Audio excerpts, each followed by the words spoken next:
পৌষ সংক্রান্তির খবর জানাবো। পৌষের শেষ দিনে পুরান ঢাকায় চলছে সাকরাইন উৎসব। সে খবরে জানাচ্ছেন সহকর্মী সম্রাট আনোয়ার।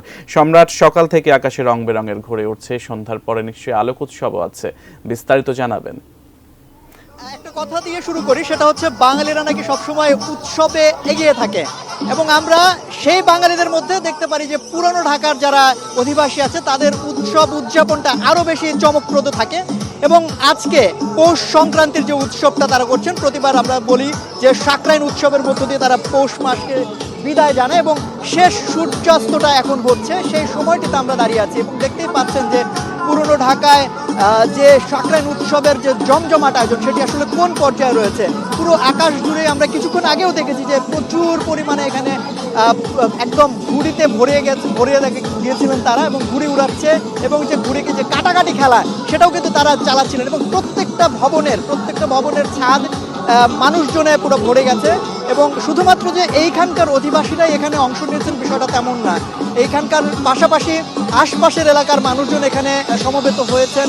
নতুন ঢাকার যারা মানুষজন আছেন তারাও এখানে আসেন এবং ঢাকার বাইরে থেকেও অনেকজন এখানে ইতিমধ্যে চলে এসেছেন এবং তারা শরিক হয়েছেন। এবং বরাবর আপনারা যেটি জানেন যে ঘুড়ি ওড়ানোর পাশাপাশি সন্ধ্যার পর কিন্তু এখানে জমজমাট আয়োজন থাকে, ডিজে পার্টি হয় এবং লাইটের যে সংযোজন, লাইটিংয়ের যে সংযোজন এবং আলোকসজ্জা সেটিও কিন্তু অন্য মাত্রা পায়, ভিন্ন মাত্রা পায়। বসুন্ধরা টিস্যুতে ছাড়ের ছড়াছড়ি। বসুন্ধরা টিস্যু নিয়ে এলো নিশ্চিত ছাড়। এবং সেটি আমরা দেখতে পাচ্ছি যে আমরা যে ভবনের ছাদে এখন আছি সেই ভবনেও ঠিক একই আয়োজন, ঠিক পার্শ্ববর্তী যে ভবনটি সেখানেও কিন্তু এই ডিজে পার্টির আয়োজন চলছে।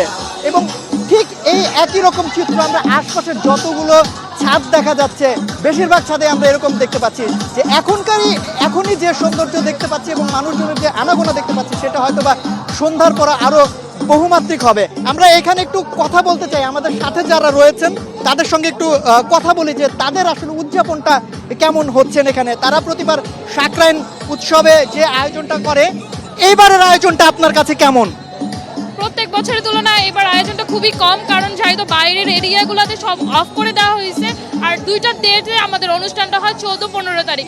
পুরান ঢাকা যেহেতু 15 তারিখ হয় সেই বিধায় আজকে ওই হবে না হবে করার অনুষ্ঠানটা আজকে সেরকম ভাবে হচ্ছে না আর আমরা মজাও করতে পারতেছি না।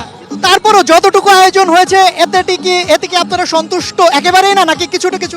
ওর চাইতে আমরা সন্তুষ্ট মোটামুটি ভালো, বাট প্রত্যেক বছরের আয়োজনের তুলনায় আমাদের তো এটা বিশাল দেখে অভ্যস্ত, সেই জন্য এটা আমাদের কাছে অত মোটামুটি লাগছে। এক্স্যাক্টলি।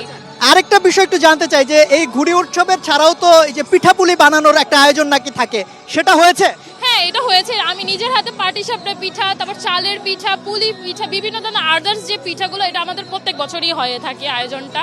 আর এটা আমরা খুব মজা করি এই দিনটার জন্য, খাওয়ার জন্য। আচ্ছা, আরেকটা বিষয় একটু জানতে চাই যে অনেক জায়গায় শুনি যে পুরনো ঢাকার পাশাপাশি নতুন ঢাকার মানুষজন কিংবা অন্যান্য জেলার অধিবাসীরাও আসেন এখানে শরিক। এবার এরকম কিছু হয়েছে কিনা? এটা প্রত্যেক বছর হয়ে থাকে, বাট এবার যেহেতু অন্য জায়গার থেকে পারমিশন ছিল না আসার জন্য, বাট অনেকে আসতেছে, বাট মজা হইতেছে না বিধায় আর বিভিন্ন এরিয়া থেকে ছুটে যাচ্ছে, সেই জন্য এবার তেমন একটা পারমিশন ক্রিয়েট হচ্ছে না। অসংখ্য ধন্যবাদ।